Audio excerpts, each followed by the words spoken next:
Ассалаумағалейкум достар, сіздермен бірге Марфуға Шәкән. Әдеттегідей менің каналымда жүздесіп отырмыз. Өздеріңіз де байқап отырсыздар, менің каналымда бүгін қонақ. Ол осы ютубта супер келіншек атымен танымал болған Құралай Орынбасарова. Құралай, қош келдіңіз менің каналыма. Қош келдік. Сіздер өздеріңіз жақсы білесіздер. Біздің Құралай ол түрлі рецепттермен дәмді тағамдар пісіреді, торттар пісіреді, сол секілді. Оның каналына өтсеңіздер болады. Мен соңында міндетті түрде сілтеме қалдырамын. Ал қазір біз осы Құралайдың қалай орамалға келгенін, орамал қалай таққаны жөнінде әңгімелесетін боламыз. Амандасайын. Ассалаумағалейкум баршаңызға, қайырлы күн. Бүгін қомалжып тұрмын, кәдімгідей бірінші рет видеоға түскендей. Неге сен өзің каналында да көп қой видеолар, басқалар? Қалай сен өзің видео түсіріп жүргеніңе қанша уақыт болды? Және қалай бастаған едің? Кішкене енді сен каналың туралы да айтып кетейік осының басында. 2 жыл болды. 2 жыл көлемінде болып қалды. Барлығы негізі бір қызға рецепт жіберуден басталған. Астанада бір құрбым болған. Ол кезде мен Теміртау қаласында тұрдым. Маған баршаңыз білетін шығарсыздар, зебра пирогын білмейтін адам болмаса керек. Сол зебра пирогының узорын қалай салады деген сұрақ қойды. Сен қалай жасайсың деген мен есімде ВК-ға фото салған болатын узорын. Просто узорын жасап, фотоға түсіріп. Содан кейін оны мен сұрай бастады, видеоға түсіре аласың ба, кішкене түсінікті болу үшін деп. Сосын күйеуімнен өтініш жасадым. Маған түсіріп жіберіңізші, мен просто жіберемін деп. Сөйтіп енді кәдімгі үй жағдайында қолда не бар, соны қолданасың. Ол кезде зубочистка болған жоқ, алдында пышақпен узорды салдым кәдімгідей. Сөйтіп соны күйеуім өзінің каналына салып жүрді. Күйеуім өзінің каналына салып жүрген. Енді ана жердегі комментарийді оқысаңыз, ойбай, қазақтар түсірсе осындай қылады. Рецепт қайда? Рецепт жазған екен. Мен просто сызғанмын да, ал оны күйеуім әдемілеп монтажда қойыпты. Жолақты пирог, қалай Орынбасаров деп жас монтажда қойыпты да, сөйтіп салып жіберіпті. Рецептменен сұраған да жоқ, рецепте жоқ ол жерде. Сондықтан астына деген енді просмотр енді өте қатты көп, 200-300 мың көлемінде просмотр. Енді пікірлер мыңнан астам пікірлер болды. Бүйтіп қараймын, біреуіне қарап күлкім келеді, біреуіне қарап жылағым келеді. Қазақтар неге өстеді, рецепт түсірсе осындай қылады, рецепт қайда? Біреулер енді поддержка беріп жазып кеткен, кәдімгідей. Мен айтып, қалай поддержка берді, не үшін поддержка берді деп. Сол кезден басталды негізі барлығы, сол бір қызға просто өзімнің білетінімді, бұрыннан негізі асханаға жақынмын. Сол өзімнің білетінімді сол қызға көрсету арқылы басталып кетті соның барлығы. Түсінікті, көп рахмет. Енді шамамен менің оқиғама да ұқсас секілді, өйткені мен де сол кітап туралы достарыма айтамын, басқалай істеймін деген секілді содан басталған. Кітап жөнінде енді ақырында түрлі тақырыптарға қарай келе бастадық. Ал енді онда орамал оқиғаңа келейік. Жалпы дінге жақындығың қай кезден басталды? Мен орамалға қалай келдім деген сұрақ. Негізі Аллаға шүкір күйеуімнің арқасында деп нақты айта аламын. Себепші бұл себебі ол кезде біз исламды білмейміз, дінді білмейміз. Негізі қызбен жігіт жүруге болмайды ғой. Ал ол кезде біз кездесіп жүрдік. Осыдан 6 жылдан астам уақыт болды уже. Жақындағанда 6 жылдық болды. 6 жыл бұрын екеуміз кездестік. Кездескенде танысқанымызда бір қызық болды. Музейде танысқанымыз. Еще ұрысып қалып. Екеуміз бір күлке, ол кезде мен КВН ойнаймын. Мен білмедім, Құралайдың ондай өнері бар екен. КВН ойнадым, ол кезде прям өзіншесін Теміртауда кішкентай қала ғой. КВН ойнайды, концерттерді жүргіземін, журналистиканың курстарына барамын, сондай. Сосын КВНге бізге бір кабинет берді, біз Қарағандыға шығатын болдық та, үлкен болдыққа. Сонымен бізге музейден бір кабинет берді. Кабинетке кірдік, қыздармен кәдімгідей у-шу, подростковый возраст деген нәрсе. Сонымен сөйтсем сол кісі отыр екен.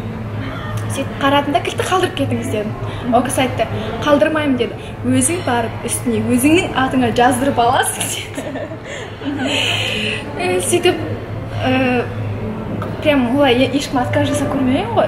Ашуланып тұрдым да, жарайды дедім. Сосын лифтімен үстіге көтерілу керек болды. Лифтіде тұрмын. Лифтіде оказывается менің движениелерім көрінетін аңғармағанмын ғой. Ашумен сонда ол кісі алдымда тұр, мен артынан деп тұрмын ғой, жынданып. Типа ұрмақ жауып, тепкек жауып тұрып, өзім солай тұрмын. Ол кісі бит бермейді ғой. Кейін қанша уақыт өткеннен кейін айтты ғой. Сөйтіп танысып, сол кісіні. Одан кейін бірте-бірте мені КВН алшақтатты. Бірте-бірте. Ол кезде ол намаз оқитын ба сонда? Иә, енді келіп жүрген. Енді ол кісіде араласатын ортасы сондай болды. Көп сайттарда бір жұмыс жасап жүрді ма, білмеймін, әйтеуір сол араласатын орталар сондай болды да. Бірте-бірте менен КВН алшақтатқызды. Сөйтіп етегімді бірте-бірте ұзартты. Сонымен нәтижесінде 1 жыл жүрдік. Одан кейін 1 жылдан кейін сырға салды. Сырға салғаннан кейін тағы 1 жыл жүрдік. Сөйтіп тұрмысқа шыққан күннен басталды. Тұрмысқа шыққан күнде маған орамал салды. Содан бері альхамдулилля орамалдым. Сол ең бірінші сол күйеуім себепші болдым. Ұзататын кезде мамаға айттым, кәдімгідей, мама, мен енді қысқа кимеймін, маған артымнан баратын киімдердің барлығын ұзын қылып алайық деп. Сөйтіп негізі күйеуім кәдімгідей себепші болды сол кісінің арқасында. Одан кейін орамалға келдім, жас келіншексің, сосын бірте-бірте намазға келдім, бірінші орамалға, содан кейін бір намазға. Көбісінде наоборот болып жатады ғой, менде басқаша. Солай бірінші орамалға келіп, сосын барып намазға келеді қатарынан. Түсінікті, иә, өте қызық екен. Туған туысқандарың басқалар қалай қабылдады енді? Күйеуі алып орамал тақтырып тастапты, кигізіп тастапты деген секілді әңгімелер болған жоқ. Негізі ондай әңгіме негізі барлығында болатын сияқты. Болды өте көп. Мен қазір өзім айтып, өзім таңғаламын да, себебі мама менің артынан киім апаратын кезде ұзын алды, барлығы. Иә. Екеуміз бірге алдық, бірге таңдадық. Соңына келді де ұзын киімге қарсы болады. Сол маған кәдімгідей бір соққы болды. Иә. Сосын айтамын да, қалай сіз қарсы боласыз деп. Сонымен кішкене етіп жүрдік, қарсы болып жүрді. Енді қойды ғой, енді қойды ғой. Оған дейін әкем бірде бір рет айтқан емес. Әкем, бірақ мама айтатын, әкем ұрсады деп. Бірақ әкем бірде бір рет орамалға қарсы, орамалыңды шеш, ұзын киім киме деген сияқты әкем бірде бір рет айтқан емес. Мама айтатын, жұрттан ұят, сол баяғы жұрт қой. Жұрттан ұят, анау үйтіп айтып жатыр, мынау бүйтіп айтып жатыр. Жұбалаңды ұзын киіп алыпсың деп. Күйеуім жағында да ондай көп қозғалмайтын. Андасында бір нетпесе, негізі өте қатты қозғалмай айтпайтын ешнәрсе. Андасында бір-екі рет болатын, ол білмеймін, күйеуім өз шешіп тастайтын ғой. Күйеуімнің өзінің несінің арқасында ма, немесе күйеуімнің негізі ондай жақын болғанын білді, соның арқасында ма, тұрмысқа шыққан жерімде ондай көп кедергі болған жоқ. Ал отбасым тұрмысқа шыққаннан кейін де 2 жыл өтті, біз Астанада тұрдық, сол кезде де қарсы болып жылайтынмын, шынымды айтсам. Бір рет үйге келген есімде, үйге келдім, амандастым балалармен, бәріміз отырмыз бөлмеде. Мама шай дайындап жатыр, сосын жаңағы баяғы тема кетті. Ұзын киіп аласың, там шұбалаңдатып, бір нәрсе, сыр нәрсе деп. Вот сол кезде мен мамам қатты сөйлеген шығар. Прям, өйткені бұрын айтса да, ол кезде мен Астанада тұратынмын, бұрын айтса да қатты мән бермейтінмін. Ана кез прям маған қатты тиді да. Сосын жылай жібердім да, айғайлап үйден шығып кеттім. Мен айттым, мама деді, жұрт дедім, қыздарын даже тұрмысқа шықпай тұрып бала көтеріп жатыр дедім да. Жұрттың қыздары тұрмысқа шықпай тұрып бала көтерсе де сол қызын қорғайды. Сіз сонда мен бір орамалымды қорғай алмайсыз ба? Мен өзімнің неммен тұрмысқа шықтым, альхамдулилля, барлығы жақсы, барлығы сыйлайды мені дейін да. Тәрбиемде альхамдулилля барлығы жақсы, өзімнің немен кеттім. Екіқабат болып кеткен қыздарымды қорғайды деді да. Сіз сонда мен сондай орамалымды, бір орамалымды қорғай алмайсыз ба деді. Сөйтіп қатты жылап кетіп қалдым. Сіздерді сағынып келемін, сіз осындайды қозғайсыз деп. Ең ауыр сәт болған сол болған шығар. Сөйтіп қатты жыладым да, кетіп қалдым. Әлі күнге дейін прям кешегінде есімде. Содан кейін мама аз қозғайтын болды. Мәселе қозғамайтын болды десем. Одан кейін уже қойды. Бір жылаумен бір неғылған жетіспеген ғой деп. Өзім де сол кезде қатты ашулы болдым.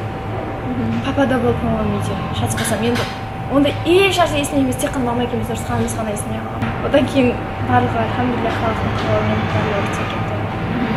қазір енді түсіністікпен қарайды ғой, иә, былайша қазір қазір уже ата енем де еш нәрсе демейді. Ата анам да осы жылы Алматыда келіп, папа мамамен бірге Алматыда кішкене болып, ол кісілер қыдырып, сосын Таразға бірге тойға барды. Мүлде орамал туралы ештеңе.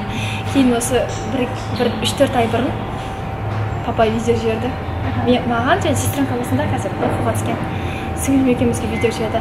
Орамал таққан арулар, бір нәрсе ең әдемі арулар, орамал таққан арулар деген бір қысқа видеоролик та. Осы біздің хиджабтағы қыздар туралы осындай. Соны көрген кезде прям мені бақтадан болған жоқ. Сіңілім де көріп айтады. Оказывается, папа орамалға қарсы емес сияқты ғой. Папа не жібергенін көрдіңіз бе? Қараңызшы деп. Білмеймін. Әкем еш уақытта айтқан емес, соған қарағанда әкем қарсы болған жоқ деп. Енді мен де көңілім болса кетті. Ата-анаға қазір қабылдау оңай емес. Мен жұрттың сөзі басқа дейді, расымен мүмкін олар бізді де ойлауы мүмкін, қоғамнан шектеліп қала ма, басқа ма деген секілді. Енді расымен оларды да түсінуге болады да, былайша айтқанда оңай емес. Олардың заманында сондай атеистердің заманы. Иә, қиын заман болды деген секілді. Ал енді басқа өзің айналаң, ортаң қалай қабылдады, жалпы орамалдың өмірде бір пайдасын көресің ба, қаншалықты пайдасын көресің деген секілді. Немесе бір зиян тұстары болды ма, қоғамнан жұмысқа байланысты мүмкін. Көп қыздар айтады, жұмысқа кіре алмаймыз деп қорқады, басқа дейді. Негізі сол бір пайдасымен не істейді? Альхамдулилlah, зиянын ешқандай көрген жоқпын. Көп қыздардың проблемасы ол негізінде орамал таққаннан кейін енді орамалға келе жатқан қыздар да көп жазады, сұрайды. Енді мен жұмыстан шығарып жібереді, жұмысқа тұра алмай қаламын. Жұмыс деген проблеманы көп айтады да. Негізі бірақ мен орамалда қыздарды көп білемін жұмыс жасап жүрген. Сондықтан басты проблема ол Аллахтан дұға етіңіз, сіз дұғаңызды қабыл етеді иншаллах. Сіз жұмыс табасыз, жұмыссыз қалмайсыз. Өйткені ризықты беруші Алла, и сіз одан артығын да ала алмайсыз, кемдетіп те ала алмайсыз. Сондықтан қорықпау керек. Жұмыс алмай қалам деген менде ешқашан страх болған емес. Орамалмен жүріп мен біраз жерде жұмыс жасадым. Садикте жұмыс жасадым, тігінші болып. Бірақ мен жұмысты көп, мен біреуге жұмыс жасай алмаймын. Бір айдан артық уақытқа созылмайды. Шыдамым соған дейді. Неге ол қалай, сен мінезіңнен бе әлде? Бала кезден бизнеске айналыстық. Бизнеске жақынсың ғой? Бизнеске жақынмын, иә. Өйткені 5-6 сыныпта уже саудамен айналысып жүрдім. Бір жерде жұмыс жасап сөйтіп жүрдім. Папам мен мама ұрсатын. Ей, саған біреу ақша тапты жатыр ма? Осыны жоқ деп шыдай алмай шығып кететінмін. Негізі бала кезден сол кішкене самостоятельный болып кеткен шығар. Алшақ біреуде жұмыс жасай алмаймын, тіл табыса алмаймын деген емес, барлығымен тіл табысып кетемін. Барлығымен тез араласып, барлығымен тез тіл табысып кетемін. Бірақ андай айлық ақшаны күте алмаймын ба, бір нәрсе шыдамым жетпей кетеді. Сондықтан лучше өзің жұмыс жаса, өзің тапқан жақсы көремін. Өзіңе өзің жұмыс жасағанда. Жалпы өмірде ондай бір орамалдың несі зияны, немесе басқасы ондай ештеңе жоқ деп дейсің ғой, иә? Орамалмен де жұмысқа тұрдым, мен көптеген жұмысқа орамалмен тұрдым. Тек алмайды жұмысқа, ол мемлекет. Жоқ, мемлекеттіктер де алады. Ішімдік сататын сондай ресторандар өздері де біледі, олар да алмайды. Оған біздің қыздар да бармайды. Қыздар да бармайды, көбіне. Мен просто бір не үшін үйдің жанындағы бір жерге барғанмын. Адал деген. Мен ойладым, халал екен ол деп.